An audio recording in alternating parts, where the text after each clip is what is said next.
Hi, today I have a review sort of a I'm just showing you my RC car. It's a Hsp Sidewinder, 2011 model. So it's got the 2.4 GHz system on it. Pretty nice. Yeah. So where do I start? So it's the Sidewinder edition, 2.4 GHz.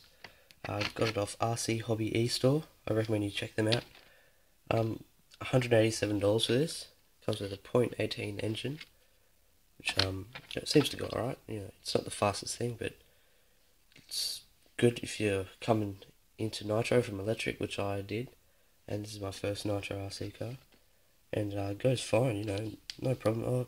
A couple of issues that I'll tell you about in a second, but so there's a body, a couple of mods that you'd probably have to do, which is I've actually cut a hole in here so you can get to the fuel tank easy to just fill it up.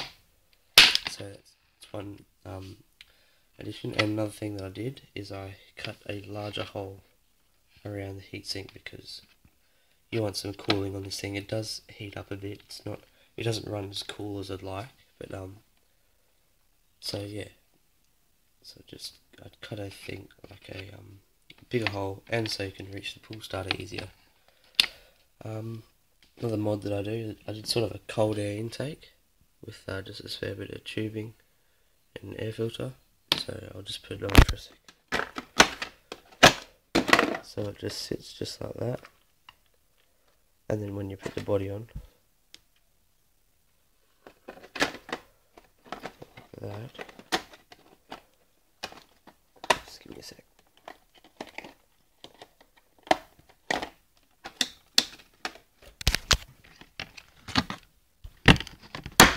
So that it sits right out the front, so you get heaps of air. Acts sort of like a turbo, but not really. I mean, it's sort of, instead of sitting back here, or you get no air from here really, it's actually sort of forcing air into it, which could change the tuning, but you still get to the fuel tank pretty easily. So that's just a mod that I've done. 14mm hexes on all the wheels. It's 4-wheel drive, so no center diff. So I mean, so if you turn one wheel, others are going to spin. So issues that I've had. If you don't get the body sitting right, it'll actually melt on the manifold. I'll just take this body off now.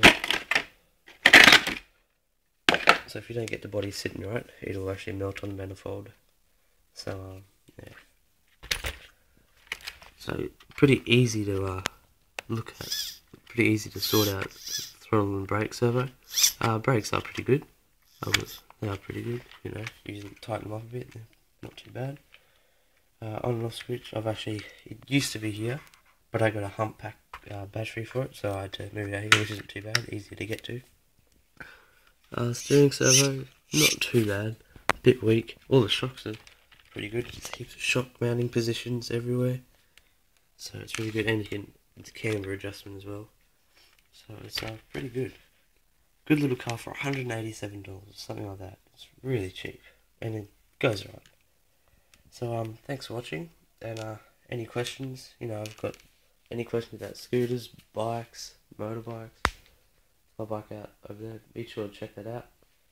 Any questions? I've also got a Sand Viper over there, which doesn't really work anymore. But any questions? Feel free to ask me. I know a fair bit about nitro, electric, everything. Yeah. So just be sure to ask, and I'll answer it as best I can. Alright, thanks for watching.